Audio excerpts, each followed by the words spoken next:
And we continue now with our live post-game coverage of the president's first State of the Union address. And joining me now with reaction is the former governor of Alaska, Fox News contributor, Governor Palin. Governor, how are you?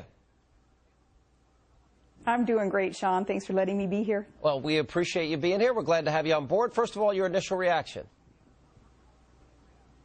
Oh, I think that there was a lot of lecturing going on tonight versus inspiring the American people and independent politicians who were sitting there in the audience waiting to hear some acknowledgement that there has been a disconnect between the White House and the people who are expecting more from our government, more in terms of empowerment of the people, not relying on government to meet all of our challenges, but empowering our families, our small businesses to fix the problems that we're facing today. Governor, my take on it is it was not as presidential as I would expect it to be. Let me explain by that. I thought it was extremely partisan. I thought he regurgitated all the old lines of old speeches, doubled down on cap and tax and on tax increases, you know, more stimulus spending, a freeze, but the freeze doesn't start for another year. What was your reaction to the tone specifically of the speech? Well, again, not as inspiring as perhaps we're used to President Obama coming across as, but I think that that's an indication still of that disconnect between the people and the White House. He not understanding that, no, we don't want to just chill a little bit and cool a little bit on his health care plan. We want the thing killed because it's government takeover of about 1/6 of our economy. We don't want to see that go forward. So with an issue like that, still with that disconnect, I think that there was no way for him to come across as inspiring when he still is proposing those top-down big government solutions to the challenges that we're facing when the people want empowerment for our businesses, our families. You know, Governor, I took some notes as the president was speaking. He talked about, for example, the outsized influence of lobbyists, but he hired a bunch of them. He talked about, quote, to do our work openly. He promised C-SPAN. It was all behind closed doors. He said, for example, well, we're going to eliminate earmarks. Well, he signed all the earmarks. You know, he talked about balancing budgets, but he's raised the debt, nearly quadrupled it. Is he out of touch in some way with his own policies?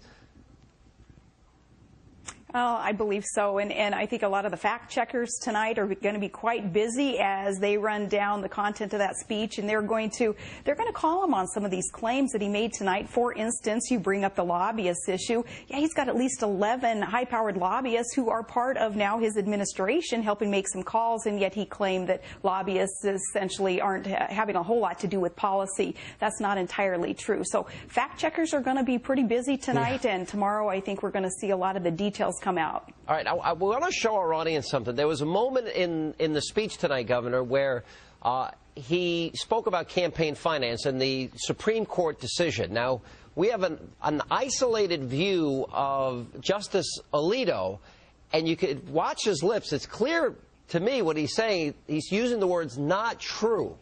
So let's roll this tape, and I want to get your take on this. Including foreign corporations, to spend without limit in our elections. Did you see that, Governor? I saw it, Sean. I tell you, this is why people are disenchanted and are becoming more and more disengaged, really, from what their government is doing. Because when we see an issue like this, words spoken that may not be true, coming from our president and embarrassing our Supreme Court and not respecting the separation of powers, we have a problem. And that's illustrated there by that justice mouthing those words, not true. Now, one or the other is being disingenuous here, either our president in what he just claimed or the Supreme Court justice. And I think that this is going to be a huge takeaway moment from the speech tonight. No, I think it's going to be a huge takeaway moment, too. What did you think specifically when he brought up the issue of health care, Governor? I'd love to get your take on that. More specifically, he almost sounded as if, well, we the American people, that we're just sort of out of touch. We're not understanding him. And he actually used the phrase, you know, it's a complex issue. The longer it was debated, the more skeptical people became.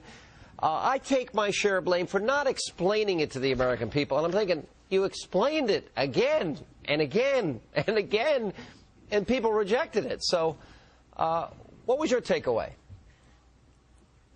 Yeah, bingo, exactly that. Ever since about August, more and more Americans have paid more attention to what is in this health care bill, and more Americans are becoming more and more concerned about what we see in there. So it hasn't been a matter of he not being able to explain his policy with government takeover and mandation of health care, but Americans understanding what's in there, not liking it, and sending him that message via the 3 recent Republican sweeps in Virginia, in New Jersey, Scott Brown's election too, and the Tea Party movements, the town hall events, people sending that message to the president, namely health care being a focus on this.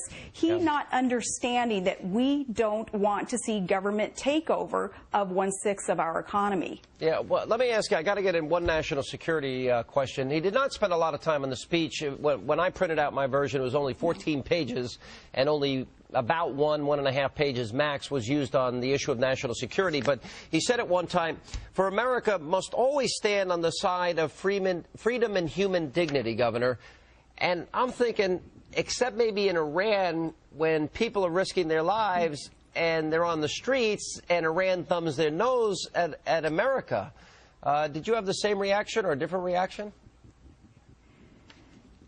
Well, only about 10% of the speech being dedicated to the war on terror, and where we are with national security issues is quite concerning. But yeah, Iran now is a perfect place for him to, I guess, start to press that reset button, if you will, and say, okay, we are going to stand up for those who are craving democracy and freedom, and we're going to speak out. The United States of America is going to speak out in support of those who desire this freedom. Now, if he doesn't fulfill this, as he just claimed tonight, then more and more people are going to say, look, Mr. President, we cannot trust you. You've already broken so many promises. Don't go back on your word on this one.